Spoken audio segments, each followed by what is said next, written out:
Alam mo ba kung magkano ang kayang ipon ng isang grupo ng magkakaibigan sa loob ng isang taon? Kami ni Gina, ni Rowena, ni Mariz, lahat kami OFW. Magkakaibigan sa trabaho, magkakaibigan sa boarding house, magkakaibigan sa lahat. May isa pa kaming kaibigan, si Lorna. Lorna ang laging may problema, minsan emergency sa anak, minsan sakit ng nanay, minsan kulang sa upa. Lagi siyang may dahilan at lagi naming pinaniniwalaan kasi kaibigan namin siya. 1,000, 2,000, 5,000, paulit-ulit. Hanggang sa isang araw, nagkwentuhan kami ng 3. Nagbilang kami, sapat na pala ang pinahiram namin kay Lorna para sa isang round-trip ticket pauwi ng Pilipinas. Tapos nalaman namin ang totoo. Si Lorna buwan-buwan nagpapadala sa Pilipinas.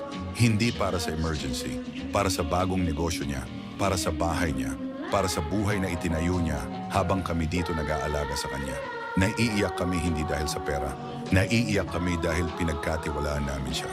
Ikaw kabayan, nangyari na ba ito sa inyo?